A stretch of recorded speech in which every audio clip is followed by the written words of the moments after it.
You got to do twice as much listening as you do talking. And I'm a firm believer that you need to be able to synthesize a lot of different information. You got to be able to listen. Even if you think you know the answer, you got to hear people out. It's really important. Diversity, incredibly important. My team is incredibly diverse backgrounds, genders, etc.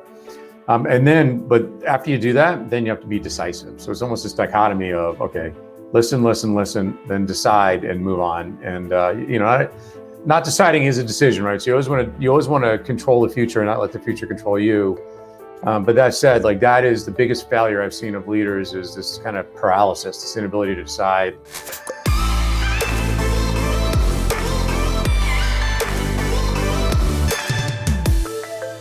Hey everyone, thanks for joining. Today I'm joined by Mike Capone, the CEO of Qlik, 2,500 person company.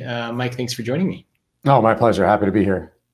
So what does a typical day look like for you as the CEO of a 2,500 person company? And actually, maybe for people who don't know Qlik, what do you guys do? Yeah, sure. It's probably a good place to start. So Qlik is a leading provider, I'd like to think the world's leading provider of data and analytics technology to the market. So we've been around for over 20 years, and we have a super unique product that actually allows our customers to make sense of all kinds of disparate data sets, but more importantly, take that data and turn it into insights that then turn into actions to help run your company better. Got it. Okay, cool. So I guess going back to the first question I wanted to ask you, what does a typical day look like for you?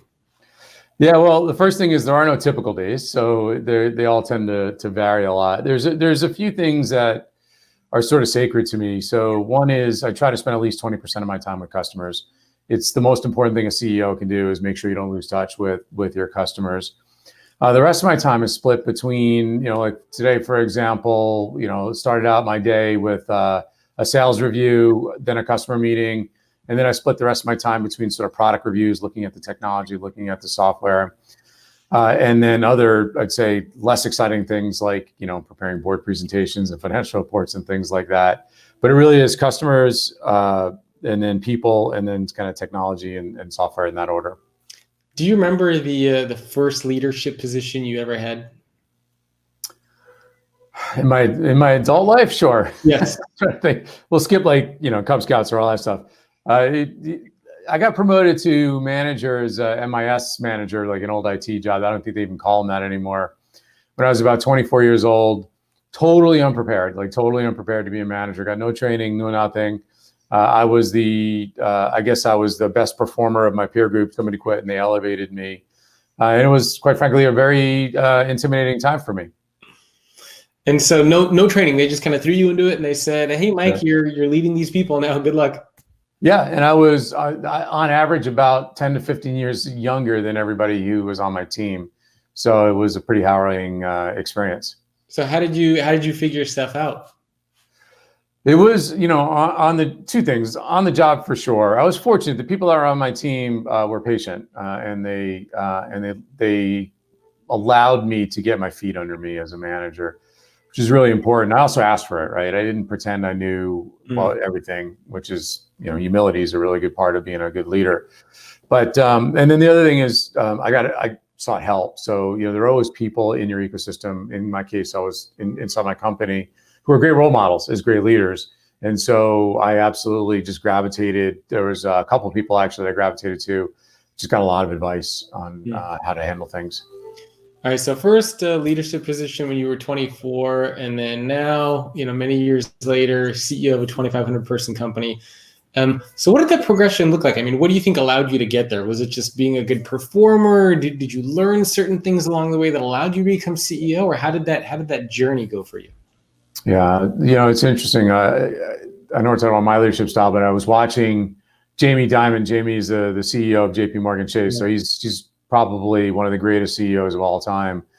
And the presidents call him for advice on things. And the interview was exactly this. And the one thing he said that I agree with 1,000% is there's no substitute for hard work. Maybe in some world somewhere, things just get handed to you, but more often than not, people who work hard get rewarded. After that, it's a couple of things. One is you need to be not afraid to volunteer for things. Right. One of the ways I got ahead was taking on the hard jobs that nobody else wanted to take on. So, there were projects that people said, "Oh, if you work on that, it's going to end your career," right? Because do you give an example, or can you think of one?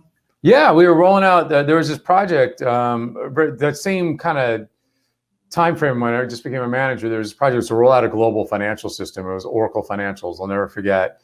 2 people had lost their job as head of that project, and so it was.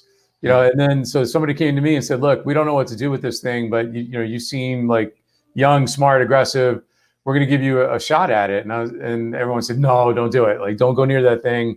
It's where people's careers go to die."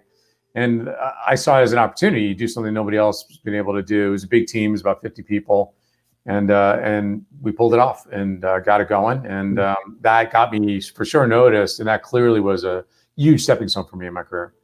So as much as people like to talk about things like empathy and treating people well, you can do all those things, but if you don't put in that hard work and do really well at your job, the other stuff is not going to get you to that level. No, it has to be a combination, like just, those things are super important. I'm sure we'll talk about that later. So empathy, being a good listener, caring about people, all those things are really important. But if nobody knows who the hell you are, then it doesn't matter, right? You got to get noticed, and you got to have people believe that you're a key to their success. One of the most important things I tell people is that your capital, like your political capital and your work capital, is based on one thing, and that is how other people perceive you as helping them be successful, right? So if people believe that Mike Capone can help them be successful, then they're going to invest in you. If you're in their way or you're just not interesting to them, it's a lot harder. Yeah, that makes sense. So how would you describe your leadership style? Well, one of the things you said earlier is really important, right? Which is 2 ears and 1 mouth, right? You got to do twice as much listening as you do talking. And I'm a firm believer that you need to be able to synthesize a lot of different information. You got to be able to listen. Even if you think you know the answer, you got to hear people out. It's really important. Diversity, incredibly important. My team is incredibly diverse backgrounds, genders, etc. But after you do that, then you have to be decisive. So it's almost this dichotomy of, okay, listen, then decide and move on. And not deciding is a decision, right? So you always want to control the future and not let the future control you. But that said, like, that is the biggest failure I've seen of leaders, is this kind of paralysis, this inability to decide. And you'd be hard pressed to find somebody who would accuse me of that. They'll accuse me of ready, fire, aim sometimes, right? But they'll never accuse me of, like, not deciding something quickly. So when you say that a lot of leaders don't decide, so what do? They just kind of say, "Oh, I don't know," like they let somebody else decide, or just the decision just never gets made?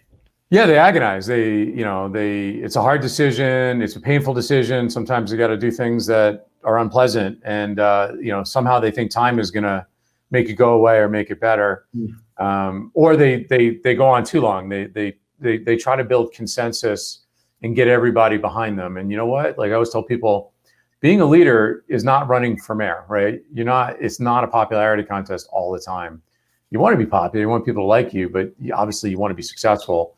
And I always tell leaders, look, you have to do enough listening to let people know they're heard. Then you got to use your best judgment and the data at hand and decide. And then your team has to get behind you. Time for discussing, and then time for deciding, and time for action. What do you do if you make the wrong decision?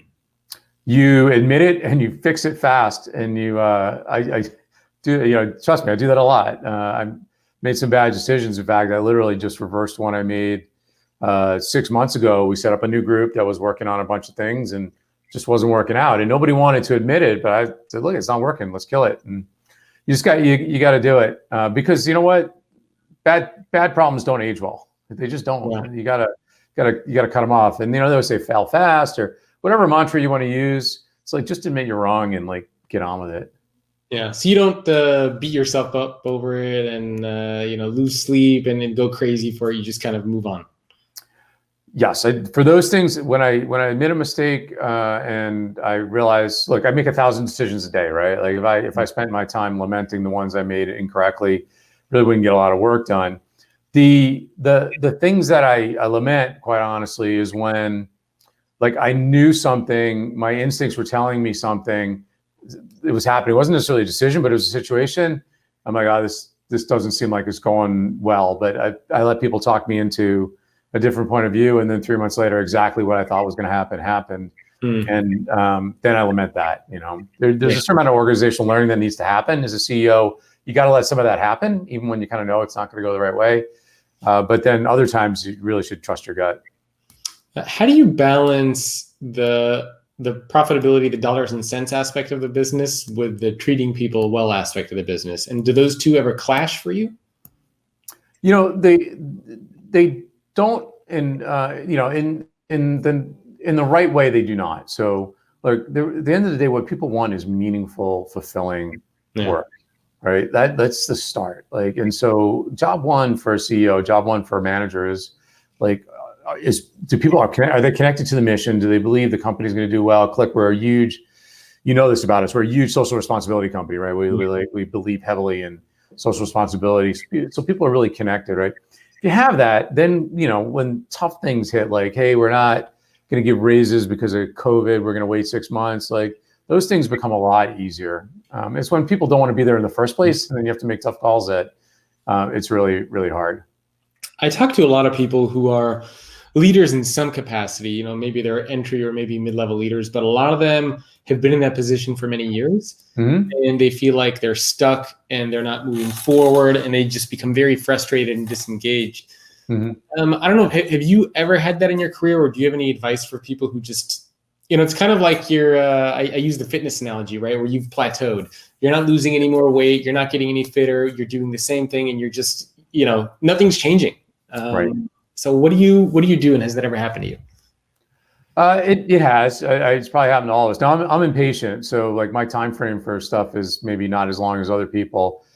In that case, it's look, you got to look in the mirror. Like it's almost always you, if that's your situation, right? And a lot of people say this company, it doesn't provide promotional opportunities. There's no cross training. There's no, you know, that, and that could be true. But the reality is, how much are you marketing yourself? How much are you, again, how much are you showing that you're accretive to everybody else's challenges, that you're helping them? How are you working to get noticed? Have you gone out on your own and gotten additional training, or, you know, on your own clock? There are lots of ways you can change your situation. And I would look, if you're not fulfilled coming to work every single day, you got to do something about that. You can't just complain about it, right? And I know economically, people sometimes say, "Well, I need this job." It's great, like you need that job, but you know, then skill yourself up so your life isn't dependent on that particular job, and then go find something else. But don't stay in a situation you're not happy in. Yeah. Is there anything that you see from leaders that sometimes, you know, they're just doing things that just drives you nuts? Like they could be better, they could be improving, but there are things that they keep doing that is holding them back, and they're, you know, if they would just stop doing those things, they would be able to grow and excel. Do you ever see anything like that? I do. You know, there are people who, the two big ones, one is sort of major and then one is minor but important. Major one is, look, you got to remember that what got you here today is not always what's going to get you there tomorrow, all right? And so leaders who, because they have a playbook that's worked, they just run that playbook. And you know what? Like it works. And then all of a sudden it doesn't, right? And that's a problem.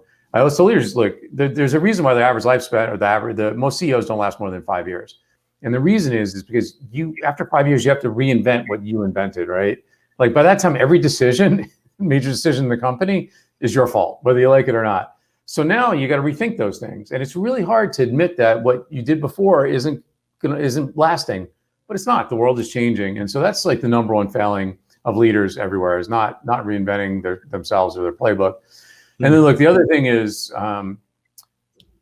it's giving yourself to people. Like I see leaders who think that their time is just more important than everybody else's, and that manifests itself in canceling meetings, showing up late to meetings, rescheduling. It manifests itself in you know, ADD behavior, right? Like being on your phone while you're talking to somebody. Like those are non-starters for me. Like when I'm with you, I'm with you, and we're engaging and we're talking. When I'm in a meeting, no devices, no nothing. And it really does hold leaders back because multitasking is just a productivity killer, right? So tell leaders, give yourself to your team, ask the same of them, and then go schedule some time elsewhere to do email and things like that. You don't do that while somebody's talking to you. So you're really focused on being present with the people that you're with. It's a much better way to say it. See, that was so articulate. Like, why didn't I say it that way?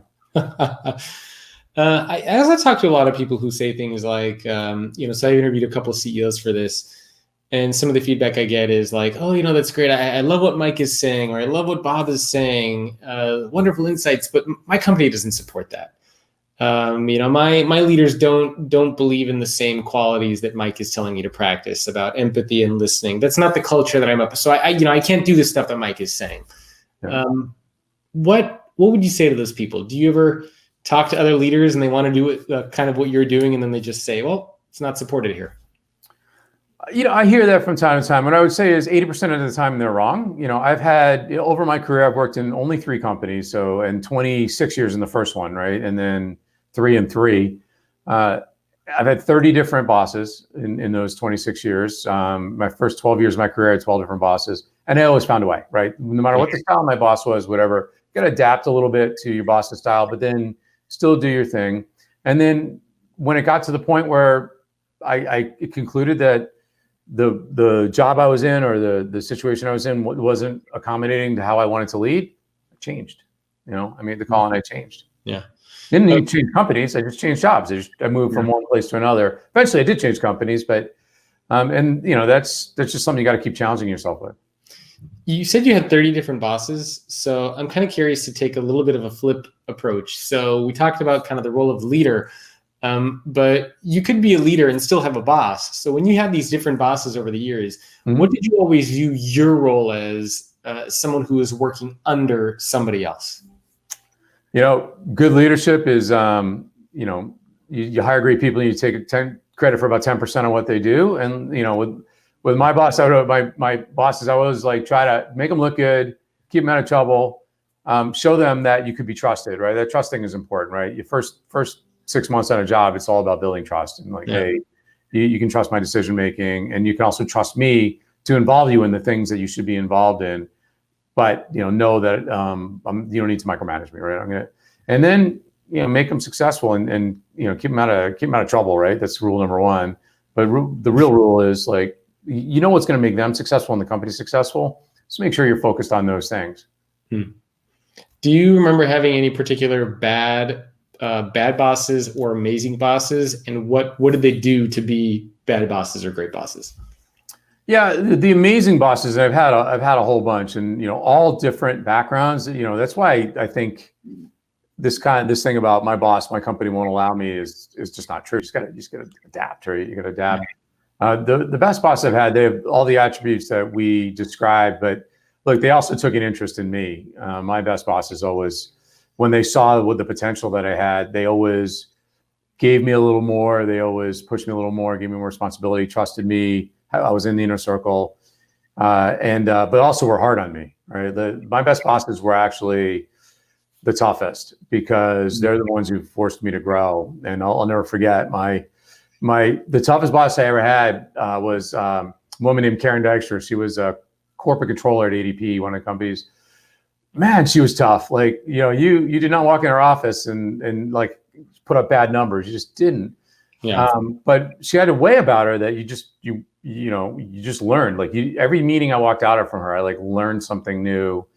And it was never me. It was never personal. It was always business. But did she yell at you and scream at you, or so when you say almost to the point of get out of here and don't come back and get better numbers than this. But it was just very abrupt. So it was very these numbers are terrible. You're not doing well. You need to focus on these things, and I'll help you, but you really gotta be better here. And what was great was it was unambivalent. It was unequivocal. You didn't walk out of her office going, "Wow, I wonder what she meant by that." With all the political correctness in the world today, you have to say things and couch things and it's part of me feels because I remember even when I had bosses and I interned at companies like Morgan Stanley a while ago, and I had some pretty tough mean, stern bosses. Yeah. And today I kind of feel like a lot of people, if you get that, they're like, oh my God, my boss is so mean. They're like, like it almost feels like we've created, I don't want to say soft employees, but like you said, a lot of political correctness, a lot of, I don't know if you call it coddling or what it is, but Yeah. a lot of leaders I talk to who've been around for a while tell me that it's very, very different now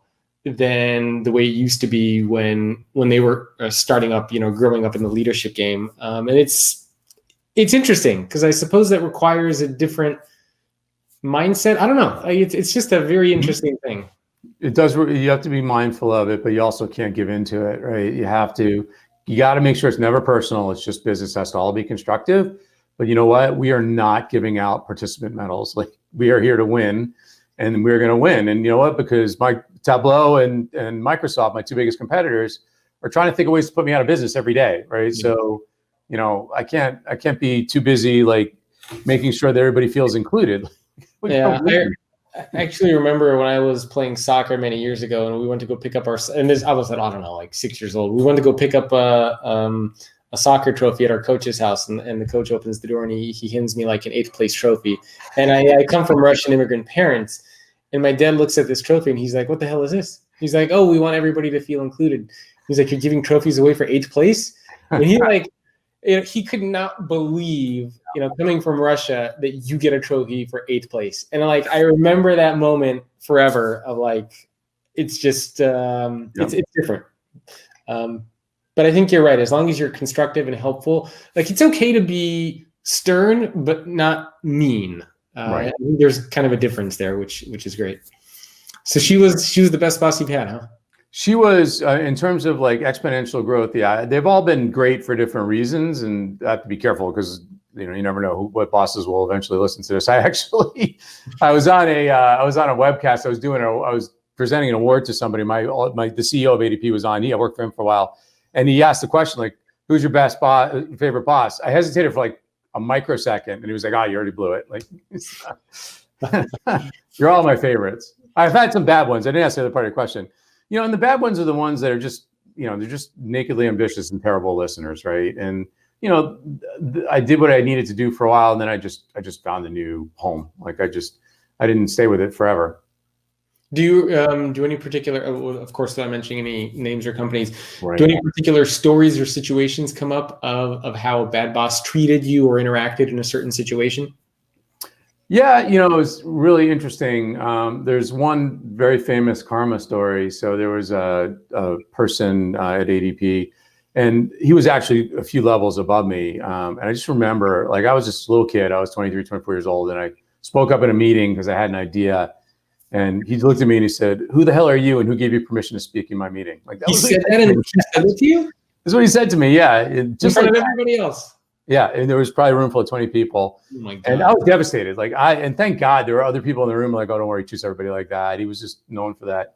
Anyway, fast forward probably 15 years, and I got promoted to the CTO of the company, and he was working for me at that point, right? And there was no revenge. There was no nothing other than a conversation that said, "You know what? Thank you for doing that to me back then. You were a jerk, but it was very motivating for me, right?" And I picked myself up off the ground and I kept going. And but be careful how you treat people. You never know. That's crazy. So you didn't get back at him with any kind of revenge? No.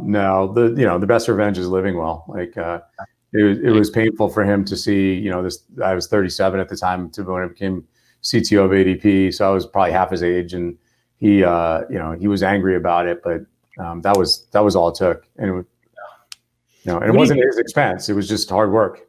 Yeah. Again, like you said at the very beginning, right? There's no substitute for hard work. Yeah. What do you do if you're working for a bad leader? Do you? Any techniques? Do you quit? Do you try to have a conversation with them?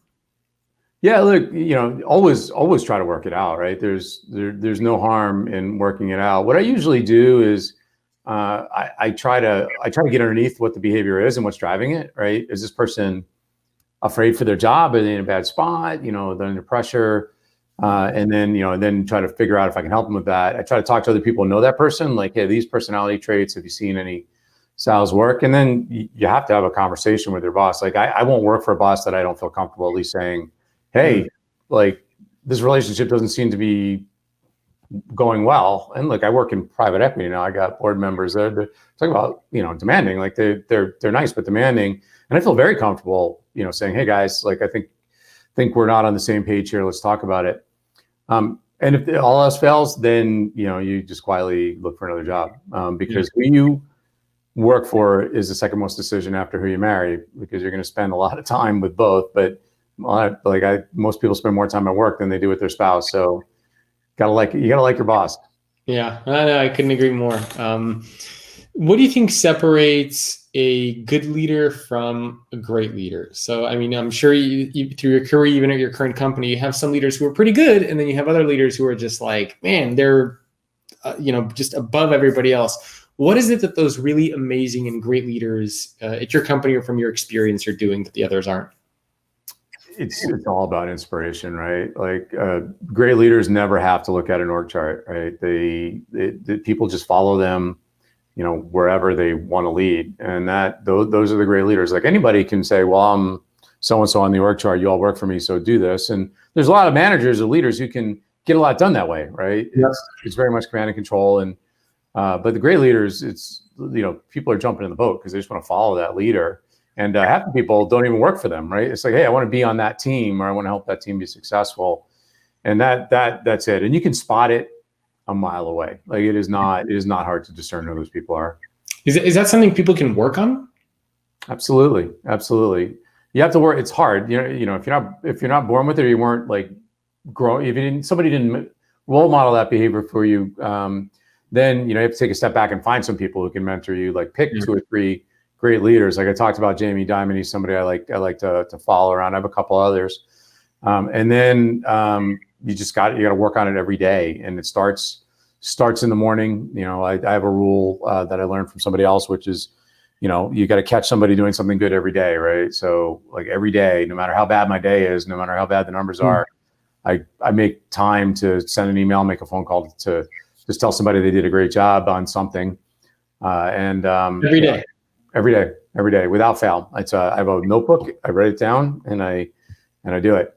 I like that. Do you have any other little techniques or tools like that you use? That's actually a really good one. I haven't heard that one before. Yeah, I can't take credit for it. So there's a guy named Tom Mendoza, he's the founder of a company called NetApp, who's a big role model of mine. You can see his leadership talks out on YouTube. He's great, phenomenal. But a couple others. I mean, one is, it sounds silly, but I try to do something on social media every day, whether it's to recognize somebody or do something just to keep my presence out there. And then the last thing I do, I don't do it every day, but I try to do it every week, is the easiest time to talk to somebody is when they have done something great, right? So that's why I do that every day. The hardest time to talk to somebody is when they're struggling. And so it's not, the call from the CEO to the salesperson who's closed a big deal is great. It's important. And it's like, hey, awesome. But the call to a CEO to the salesperson who made their number every year, but missed this year for some reason, is the most important call you'll ever make as a leader, right? It's like, hey, you're great. You've always been great. You hit a speed bump. No big deal. We believe in you. You'll kill it next year. And you got to do that stuff. Like it's so important, but it's not so intuitive. Like what to call the people who didn't do a good job, but sometimes you got to do that. Well, maybe to wrap up, we can end on, so for people watching this, if there are maybe like 3 things that you think they should do or focus on to be a better leader, to grow, excel even more in their careers, what advice would you give them? 3 things. First is as many as you want to give. Yeah. Well, yeah. Look, role modeling is really important, right? Find great leaders, preferably ones who you have access to that you can talk to in your life, and get their time. Like just spend time with them, watch them, understand them. It's really important. Second thing is that the one piece I always give is just keep remembering that your personal capital with others is how you can make them be successful. If you enter every day thinking about that, like when you get into these confrontations where people don't agree with you, like just try to understand, like, why are they not agreeing with me? Why do they think that what I'm proposing is in conflict with their agenda? And how can we work this out, right? And if you get a cadre of people who believe that you're helping them more than others, like you're gonna be great. That is leadership. That is leadership. I love it. Yeah, those are great pieces of advice. And maybe just last final question for you. What do you do to stay up to date on leadership? Are there books that you read? Are there resources that you personally go to, or is it just all kind of experience at this point? No, it's all kinds of experience right now. I try to spend time looking at social media for interesting articles and things like that.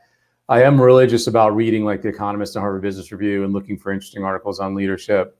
But mostly I just watch great leaders, and then I do a lot of check-ins with my team and make sure that I'm living up to my expectations, right? Because you got to do that sometimes, particularly when things get hectic. You just got to make sure you're not going off the rails. I love it. Well, Mike, this has been very, very insightful. I love your stories, the techniques that you use, the practices that you've put into play. So really, really appreciate you taking time and sharing that with me. No, my pleasure. It's really great to spend time with you. Yeah, likewise. Well, say hi to your team for me. Hope you guys are doing well over there. I sure will. I'm sure John and Lisa really love to hear about this. So thank you. Yeah. My pleasure. Thanks again. All right, man. Take care. Thanks for tuning into this show. I really do hope you enjoyed it. And don't forget to head over to defineleadership.com to grab a copy of my brand new PDF that's going to walk you through a framework on how to create your own personal definition of leadership and why that matters now more than ever. You will also see the definitions of leadership from some of the CEOs I interviewed, including from the CEOs of organizations like KPMG, Oracle, and Verizon. Again, you can get that PDF at defineleadership.com. And of course, I would love it if you subscribe to this YouTube channel for more videos just like this and for interviews with some of the world's top business leaders. Thank you for watching.